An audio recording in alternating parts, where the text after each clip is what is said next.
I chose the Tales of Hoffmann specifically for the amount of roles that are available for our undergraduate students and our few graduate type students as well. One of the beautiful things about Offenbach's opera is that it was never finished, so it wasn't completed before Offenbach passed away. So it gives us the opportunity to make the opera into whatever we want it to be. So the opera runs about 4 hours, and we were able to cut down 2 hours of that. In the beginning, Hoffmann falls in love or talks about his love for the perfect woman, in his eyes, Stella. We don't ever see Stella in this story, and then we watch him wander through these 3 other women. Wander through meaning we go to different places in his mind. Olympia is his naive love, Giulietta is his infatuous love, and then Antonia, his true love. And when we get to the end, he realizes that none of them actually exist. So I think the story is quite fascinating for the viewer to watch. And it will be sung in French, but we will have English super titles, and our dialogue will also be in English. So for the newcomer, I think it is a great start. And plus, it's only 2 hours long. It's hard to find an opera that is that short, to be honest.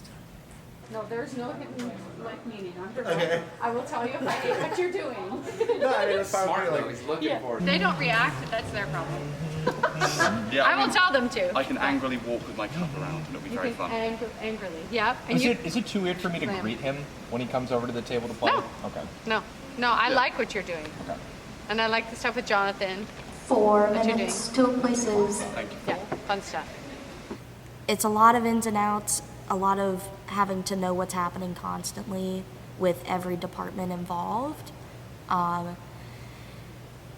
It's a lot about organization and time management. For performances, I sit up in the booth with my headset on, and my headset is connected to all of the board operators and the ASMs and the fly rail.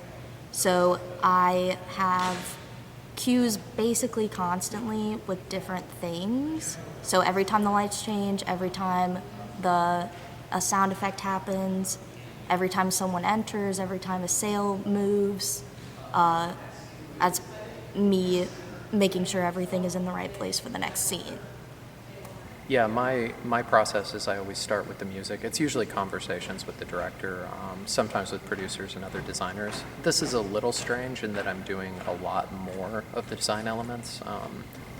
Normally I work really closely with the scenic designer and the costume designer, and actually a fair amount of like the color palettes and the ideas came from Savannah, who's doing the clothing. So she had a lot of ideas for what these acts would be, and she had already started working with Sandy. So like putting Antonia in the asylum is a really great example of that. So we took those ideas, and then I usually go into kind of a process where I sketch, and then I eventually move into the computer to take that concept and try and realize it. No barrels. We're going to reset the sails. Hoffmann is a very real person. Literally a real person, but in Offenbach's presentation of him, he's super flawed. And it's evident. But throughout the entire journey of this story, it's not right from the get-go. You're like, oh, this guy's got something going on. It slowly builds, and once you get to the epilogue, you truly see like, wow, he's hurting. I think it's always an honor to be able to relay a true story to someone of true pain, yet also true love.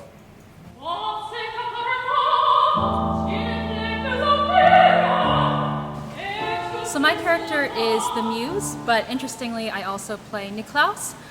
So the Muse is basically Hoffmann's creative persona. I like to think of her as coming from Hoffmann's artistic side. And Niklaus is the Muse's human reincarnation, I guess, that serves as Hoffmann's best friend in his day-to-day life. Niklaus is a pants role character, which is basically when a female singer, usually a mezzo-soprano, personifies a male character on stage. So as a female, it's been an interesting but kind of slightly weird process trying to figure out how to delve into the masculinity of this character. Every heroine is hard in its own way, and we'll kind of talk about that as it goes. Every single role is very challenging vocally to sing in different ways. Olympia's is really hard because it's a lot of fast-moving notes and a lot of different range jumps and stuff. I think that I was Hold on, I'm asking you. Giulietta is typically known as like a courtesan, so she's very like high in society, but she's very well liked by the men. And she's very, very manipulative. She's scheming. She kind of has this plan to. She knows that she's going to get what she wants, and she is going to get it. I really like it, and it's different. And we are both Antonia. Yeah. And we are considered like Hoffmann's the only true love because we don't trick him in any way. Yeah, it's like the only act that doesn't involve direct betrayal of some kind. Like he's not tricked at any point. It's the most tragic one of the three. It's quite a heavy show, so get a lot of time to say. Yeah, I came up right before and said, "Here's the letter, by the way."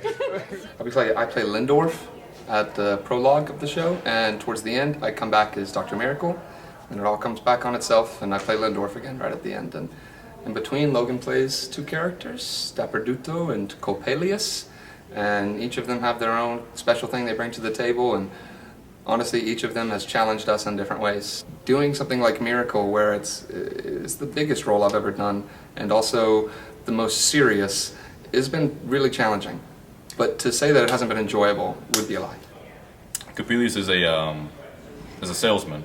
He has very odds and trinkets that he likes to just go around and sell. But this is his handy dandy monkey wrench, which he likes to inflict a little bit of pain on. Not too much, but just enough. Initially, I read through the script a million times. This was a really fun project because there was so much to go off of as far as like the backstory goes. And I got inspired by this sculpture called The Spinning Wheel by Justin Zilke. And it's really, really beautiful and significant. So I wanted to weave a lot of that texture throughout Hoffmann's costume. And you can kind of see it incorporated across the board.